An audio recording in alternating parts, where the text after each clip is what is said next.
So we just unearthed some pretty sick stuff, including this, some Italian doom metal, some space sludge, psychedelic post-metal sounds, Ufomo, it's UFO Mammoth is what it translates to. Eve is the name of the record. Came out about a dozen years ago, Italian press, and I love that symbol and logo is kind of reminds me of Suspiria, and it came out on Supernatural Cat, red vinyl, pretty well recommended. And some Baroque vocal stuff by the Swingle Sisters. We got some promo copies. UB Blake, he doesn't come around too often. In the mid-70s, he was all the rage with Ragtime.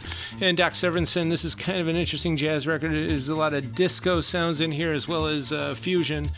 And King Harry, some prog from 77, and they even had a logo. And at Polonia 6, this was a Prince project, and this is a pretty cool synth pop 12-inch from 84. Pretty awesome stuff on there. And some Cleveland polka here, Eddie Habat.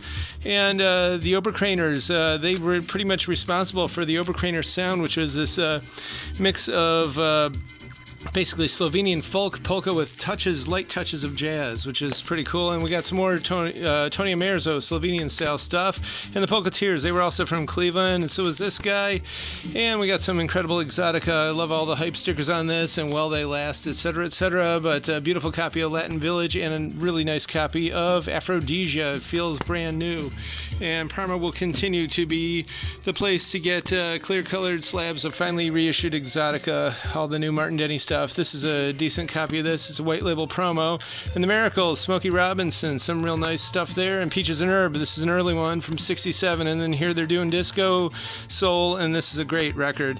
Pupi Lopez and his orchestra, this was the only slab he ever cut. Conjunto Kanye, this was some really good stuff. They were formed in the 50s, Cuban rumba orchestra. There's a lot of cha-cha on here, but there's also some other stuff too, including son, the Eastern style Cuban stuff, and more, it's Colombian press too. There's some Danzon on here. Santana doing his thing here, Love, Devotion, Surrender. This came out in 70. It doesn't come around too often though. The Furco String Band, interesting stuff. The Mummers, Mummers Parade Champions, and they did a lot of that stuff. It's kind of uncommon. Scott Mills Orchestra, Holiday Acapulco, this sounds good. And for the Rock and Rollers, got a whole bunch of stuff. Hey Jude, nice copy of Yellow Submarine, a bunch of Beatles,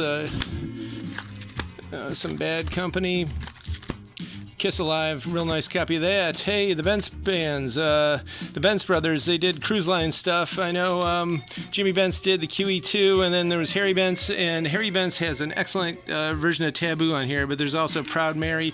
It's two different sides, two different bands, and they both sound different, but they're both good. Indian Length, Frig Scott, this is some essential soft tempo. It's got a lot of groovy 60s songbook stuff like Look of Love, This Guy's in Love with You, etc., etc., Autumn of My Life, Bobby Goldsboro, Brian McGregor, he was a Canadian TV anchor, and he did this weird special where it's like a lot of instrumentals along with some spoken word narration. David Carroll's doing a lot of good old-time standards, and Miles Davis, Dark Magus, one of my favorite records of his, 2LP, beautiful copy.